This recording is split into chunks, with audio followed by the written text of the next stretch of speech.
이번 주 윤 대통령 탄핵 선고가 내려질 수 있다는 관측에 정치권의 장외 여론전도 더 격해지고 있습니다. 어떤 결과가 나오든 헌법재판소 결정에 승복해야 한다는 목소리도 커지고 있습니다. 국회 취재기자 연결합니다. 나혜인 기자, 휴일 여야 움직임 전해주시죠.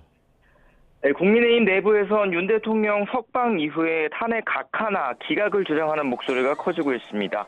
지도부는 장외 투쟁에 선을 긋고 있지만 여전히 당내 여러 의원이 헌법재판소 앞을 24시간 지키는 릴레이 시위를 이어가고 있고 탄핵 반대 집회에도 참석해 목소리를 내고 있습니다.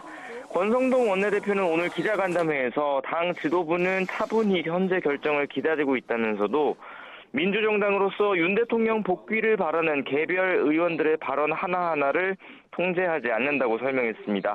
그러면서 어떤 결과가 나오든 헌재 판단에 승복하겠다는 게 국민의힘의 공식 입장이라고 강조했습니다.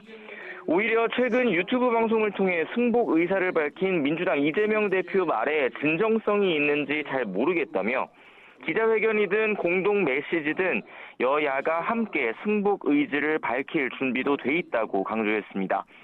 민주당 의원들은 오늘 윤 대통령 파면을 촉구하며 국회에서 서울 광화문 천막농성장까지 8km 구간을 걷는 도보 행진을 닷새째 진행했습니다.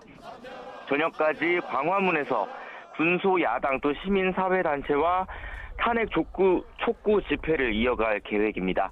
박찬대 원내대표는 헌재 선고가 늦어질수록 우리 사회가 극단적 대립 상황으로 치닫게 될 거라며 이번 주 가장 빠른 날에 탄핵 선고를 내려달라고 촉구했습니다.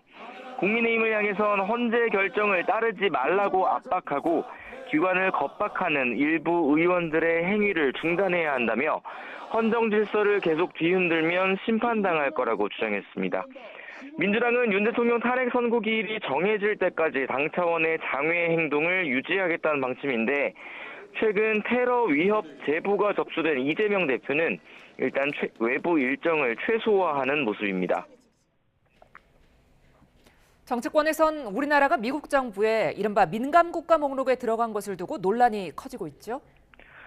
네, 국민의힘 권성동 원내대표는 우리 정부가 미국과의 각종 기술 협력에 제한을 받을 수도 있는 민감국가 지정 여부를 사전에 알지 못한 건 잘못이고 달게 비판받아야 한다고 밝혔습니다. 다만 현실적으로 대통령과 국무총리가 동시에 직무정지 상태에 놓여 신속하고 긴밀한 대응이 어렵다며 야당의 책임도 있다고 지적했습니다. 관세 전쟁 시대에 초당적으로 협력해도 모자랄 판에 거대 야당의 연쇄 탄핵 때문에 행정부의 컨트롤 타워가 마비됐다는 겁니다. 그러면서 당장 오늘이라도 한덕수 총리 탄핵 사건은 헌재가 기각하거나 각하해야 한다고 주장했습니다. 민주당은 이런 것까지 야당 탓으로 돌리느냐고 발끈했습니다. 조승래 수석 대변인은 미국 정부가 우리나라를 민감국가로 지정한 건 여권 일각에서 나온 핵 보유 주장 때문일 거라는 게 여러 전문가들의 분석이라며 여당이 본질을 왜곡하고 정치 공세를 하고 있다고 비판했습니다. 그러면서 민감국가 지정은 70년 넘게 발전해온 한미동맹 최초의 다운그레이드이자 내란의 후과 또 무능한 여권이 초래한 외교 참사라고 날을 세웠습니다. 계엄 사태 이후 정치와 경제, 외교, 안보까지 총체적 위기가 전개되고 있다며 윤 대통령 조속한 파면만이 국가를 정상화하는 길이라고 강조했습니다. 지금까지 국회에서 전해드렸습니다.